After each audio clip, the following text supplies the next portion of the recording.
ओम शांति। शांति। आज हूँ 8/12/25।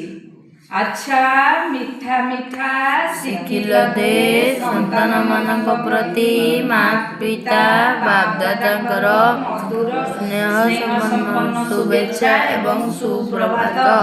आत्मिक पितांकर आत्मिक संतान मानक नमस्ते। आत्मिक संतान मानकर आत्मिक बापदादांकु प्यार गुड मॉर्निंग नमस्ते नमस्ते नमस्ते। धारणा पाई मुख्य सारांश नंबर 1 बाबा को अनुकरण करी बाबा को समान योग्य सेवाधारी हेबाकु पड़िबो। निजे निजे परखिबाकु हेबो जे मु एही उच्च उच्च परीक्षा को पास करी उच्च पद पाइबा पई योग्य अटे।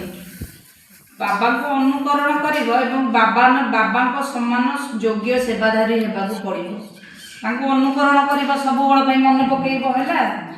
आउ नंबर 2 बाबा को निर्देश अनुसार चाली महावीर हेबाकु पड़िबो। माने तमे बाबा जेपरि आत्मा मानकु ही देखुछंती आत्मा मानकु पढ़ाउछंती सेही परि निजको आत्मा मने करी आत्मा भाई भाई को देखि कथा वार्ता करिबाकु हेबो। ताले आमे कोन करिया केमति मन पके निजको आत्मा मने करी की पकेइबा शरीर नु शरीर कोन जी समस्त आमे भाई भाई। वरदान श्रेष्ठ आधार रे बापदादांकर समीपता द्वारा सारा कल्प पाई श्रेष्ठ प्रारब्ध जमा करुवा विशेष पाठधारी भव। एई मरजीवी जीवन रे श्रेष्ठतार आधार दुईटी कथा अटे। नंबर 1 होची सदा परोपकारी रहिबा।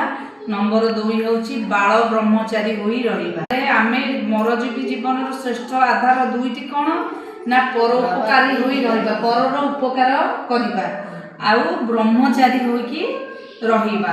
जो पिला माने ए दुईटी कथार आदिरु अंत पर्यंत अखंड होई रहिछंती कौनसी प्रकार पवित्रता स्वच्छता बारंबार खंडित होई नै तथा विश्व प्रति ब्राह्मण परिवार प्रति जो माने सर्वदा उपकार करंती सेही बळे विशेष पाठधारी पिला माने सर्वदा बाप दादाक समीप रे अर्थात निकटतर होई रहिथांती।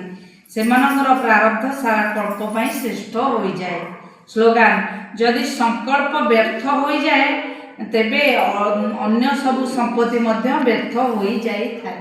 तमर संकल्प रे जहा चालुची सी जदि व्यर्थ होइथिबो पर पई किबा निज पई तमर आउ अन्य सब व्यर्थ होई जिवो।